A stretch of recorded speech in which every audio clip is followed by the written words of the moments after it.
Friends, welcome back to my YouTube channel Rakshu vlogs Kannada. ಎಲ್ಲರೂ ಹೇಗಿದ್ದೀರಾ? ಎಲ್ಲರೂ ಚೆನ್ನಾಗಿದ್ದೀರಾ ಅಂತ ಅನ್ಕೋತೀನಿ. ಇವತ್ತಿನ ವ್ಲಾಗ್ನ ನಾನು ಮಾರ್ನಿಂಗ್ ಸ್ಟಾರ್ಟ್ ಮಾಡ್ತಾ ಇದ್ದೀನಿ. ಇವತ್ತಿನ ವ್ಲಾಗಲ್ಲಿ ಮಾರ್ನಿಂಗ್ ಟು ಈವ್ನಿಂಗ್ ನನ್ನ ರೊಟೀನ್ನ ನಿಮ್ಮ ಜೊತೆ ಶೇರ್ ಮಾಡ್ಕೋತಾ ಇದ್ದೀನಿ. ಹಾಗೆ ಇನ್ನೂ ಯಾರು ನನ್ನ ಚಾನಲ್ನ ಸಬ್ಸ್ಕ್ರೈಬ್ ಮಾಡ್ಕೊಂಡಿಲ್ಲ, ಪ್ಲೀಸ್ ಎಲ್ಲರೂ ಸಬ್ಸ್ಕ್ರೈಬ್ ಮಾಡ್ಕೊಳ್ಳಿ. ಪಕ್ಕದಲ್ಲಿ ಕಾಣ್ತಾ ಇರೋ ಬೆಲ್ಲೈಕನ್ನ ಪ್ರೆಸ್ ಮಾಡಿ, ಆಗ ನಾನು ಹಾಕೋ ಎಲ್ಲ ವಿಡಿಯೋಗಳ ನೋಟಿಫಿಕೇಶನ್ ನಿಮಗೆ ಬರುತ್ತೆ. ಇವತ್ತು ನಾನು ಮಾರ್ನಿಂಗ್ ಬ್ರೇಕ್ಫಾಸ್ಟಿಗೆ ವೆಜಿಟೇಬಲ್ ಉಪ್ಪಿಟ್ಟನ್ನ ಮಾಡ್ತಾ ಇದ್ದೀನಿ. ಹಾಗೆ ನಿಮಗೂ ತೋರಿಸ್ತೀನಿ ಹೇಗೆ ರೆಡಿ ಮಾಡ್ತೀನಿ ಅಂತ. ಈಗ ನಾನು ಒಂದು ಬಾಣಲಿಗೆ 1 ಕಪ್ ರವೆನ ಹಾಕ್ಕೊಂಡಿದ್ದೀನಿ. ಅದಕ್ಕೆ ಒಂದು ಸ್ವಲ್ಪ ಎಣ್ಣೆನ ಹಾಕ್ಕೊಂಡು ಚೆನ್ನಾಗಿ ಫ್ರೈ ಮಾಡ್ತಾ ಇದ್ದೀನಿ. ಇವತ್ತು ನಾನು ನಿಮಗೆ ರೆಸಿಪಿನ ಶೇರ್ ಮಾಡ್ತಾ ಇಲ್ಲ. ನಿಮಗೆ ಈ ರೆಸಿಪಿ ಬೇಕು ಅಂದರೆ ಕಮೆಂಟ್ ಮಾಡಿ ತಿಳಿಸಿ, ನಾನು ನೆಕ್ಸ್ಟ್ ವ್ಲಾಗಲ್ಲಿ ಶೇರ್ ಮಾಡ್ತೀನಿ. ನಾನು ಹೇಗೆ ಪ್ರಿಪೇರ್ ಮಾಡ್ತಾ ಇದ್ದೀನಿ ಅಂತ ತೋರಿಸ್ತಿದ್ದೀನಿ ಅಷ್ಟೇ.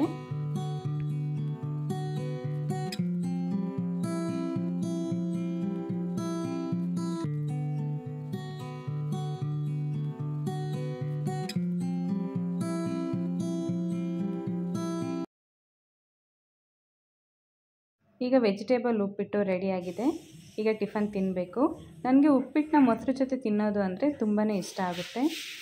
ಟಿಫನ್ ಮುಗಿಸಿ ಪಾತ್ರೆ ಎಲ್ಲ ವಾಶ್ ಮಾಡಿ ಈಗ ಪಾತ್ರೆನೆಲ್ಲ ಜೋಡಿಸ್ತಿದ್ದೀನಿ.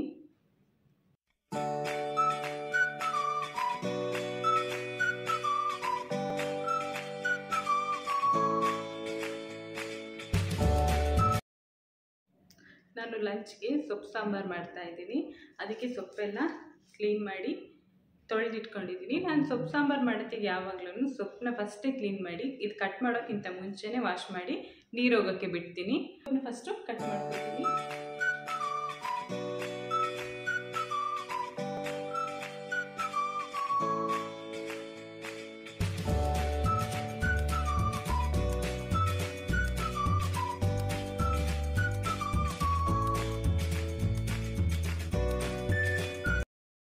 ನಾನೀಗ ಸೊಪ್ಪು ಬಸ್ಸಾಂಬಾರಿಗೆ ಎಲ್ಲ ರೆಡಿ ಮಾಡ್ಕೊತಾ ಇದ್ದೀನಿ.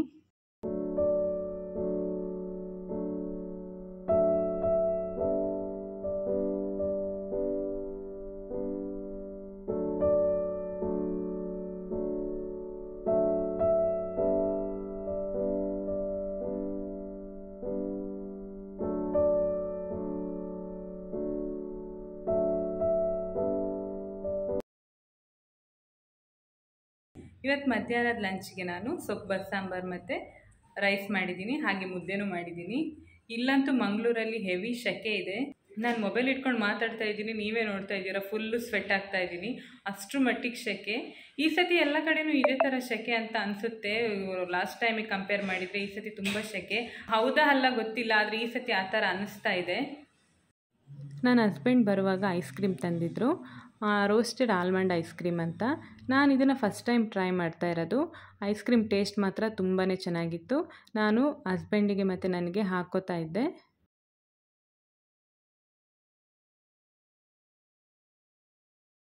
ನಾನು ಅವ್ರಿಗೆ ಹೇಳ್ತಾ ಇದ್ದೆ ಟೇಸ್ಟ್ ಚೆನ್ನಾಗಿದೆ, ನೆಕ್ಸ್ಟ್ ಟೈಮ್ ಈ ಐಸ್ ಕ್ರೀಮೇ ತನ್ನಿ ಅಂತ.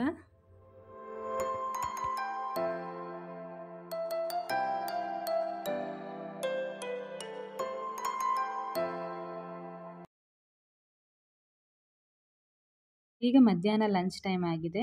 ನಾನು ಮುದ್ದೆನೂ ಕೂಡ ಮಾಡಿದ್ದೆ, ಆದರೆ ಮುದ್ದೆ ಮಾಡೋದನ್ನು ಶೂಟ್ ಮಾಡ್ಕೊಂಡಿಲ್ಲ. ಮುದ್ದೆ, ಬಸ್ಸಾಂಬಾರು, ಪಲ್ಯ ಎಲ್ಲ ನಾನೀಗ ನನ್ನ ಹಸ್ಬೆಂಡಿಗೆ ಹಾಕ್ತಾಯಿದ್ದೀನಿ. ಹಾಗೆ ನನಗೂ ಹಾಕ್ಕೊಂಡು ನಾವಿಬ್ಬರೂ ಈಗ ಊಟಕ್ಕೆ ಕೂತ್ವಿ. ನಾವು ಹಾಗೆ ಮಾತಾಡಿಕೊಂಡು ಟಿ ವಿ ನೋಡ್ತಾ ಊಟ ಮಾಡ್ತಾಯಿದ್ವಿ. ಬಸ್ಸಾಂಬಾರು ಪಲ್ಯದ ರೆಸಿಪಿ ಬೇಕು ಅಂದರೆ ಕಮೆಂಟ್ ಮಾಡಿ, ನಾನು ನೆಕ್ಸ್ಟ್ ವ್ಲಾಗಲ್ಲಿ ಹಾಕ್ತೀನಿ. ನಾನು ನನ್ನ ಹಸ್ಬೆಂಡಿಗೆ ಕೇಳ್ತಾ ಇದ್ದೆ ಹೇಗಾಗಿದೆ ಬಸ್ಸಾಂಬಾರು ಅಂತ. ಅವರು ಚೆನ್ನಾಗಾಗಿದೆ ಅಂತ ಹೇಳ್ತಾಯಿದ್ರು.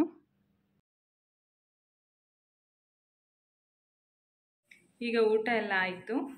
ಊಟ ಮುಗಿಸಿ ವ್ಲಾಗ್ನ ಈಗ ಕಂಟಿನ್ಯೂ ಮಾಡ್ತಾ ಇದ್ದೀನಿ. ನನ್ನ ಹಸ್ಬೆಂಡ್ ಊಟ ಮುಗಿಸಿ ಈಗ ಡ್ಯೂಟಿಗೆ ಹೊರಡ್ತಾ ಇದ್ದಾರೆ. ನಾನು ನನ್ನ ಬಾಲ್ಕನಿಲಿ ಒಂದು ಸಣ್ಣ ಬಸಳೆ ಗಿಡ ತಂದು ನೆಟ್ಟಿದ್ದೆ.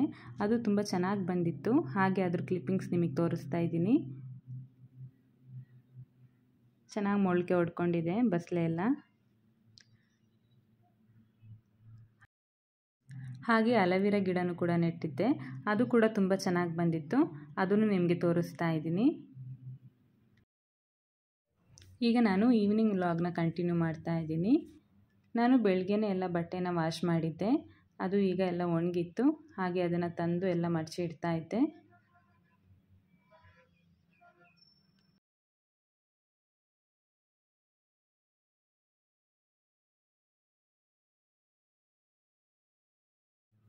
ಈಗ ನಾನು ಹಾಲು ಬಿಸಿ ಮಾಡ್ಕೊತಾ ಇದ್ದೀನಿ. ನಾನು ಕಾಫಿ ಟೀ ಎಲ್ಲ ತುಂಬ ರೇರ್ ಕುಡಿಯೋದು. ಹಾಲನ್ನ ಒಂದೊಂದು ಟೈಮ್ ಕುಡಿತೀನಿ. ಈಗ ಹಾಲು ಕುಡಿತಾ ಕಾಟೇರ ಮೂವಿ ಹಾಕಿದ್ರಲ್ಲ ಝೀ ಕನ್ನಡದಲ್ಲಿ, ಅದನ್ನು ನೋಡ್ತಾ ಹಾಲು ಕುಡಿತಾ ಇದ್ದೆ. ಇವತ್ತಿನ ವ್ಲಾಗ್ನ ನಾನು ಇಲ್ಲಿಗೆ ಎಂಡ್ ಮಾಡ್ತಾ ಇದ್ದೀನಿ. ಹಾಗೆ ನೆಕ್ಸ್ಟ್ ವಿಡಿಯೋದಲ್ಲಿ ಸಿಗ್ತೀನಿ. ಈ ವಿಡಿಯೋ ಇಷ್ಟ ಆದರೆ ಲೈಕ್ ಮಾಡಿ, ಶೇರ್ ಮಾಡಿ, ಕಮೆಂಟ್ ಮಾಡಿ, ನಿಮ್ಮ ಫ್ರೆಂಡ್ಸ್ ಆ್ಯಂಡ್ ಫ್ಯಾಮಿಲಿಗೂ ಶೇರ್ ಮಾಡಿ. ಹಾಗೆ ಎಲ್ಲರೂ ನನ್ನ ಯೂಟ್ಯೂಬ್ ಚಾನಲ್ನ ಸಬ್ಸ್ಕ್ರೈಬ್ ಮಾಡ್ಕೊಳ್ಳಿ. ಪಕ್ಕದಲ್ಲಿ ಕಾಣ್ತಿರೋ ಬೆಲ್ಲೈಕನ್ನ ಪ್ರೆಸ್ ಮಾಡಿ. ಆಗ ನಾನು ಹಾಕೋ ಎಲ್ಲ ವಿಡಿಯೋಗಳು ನಿಮಗೆ ನೋಟಿಫಿಕೇಷನ್ ಬರುತ್ತೆ. Thank you. Keep watching.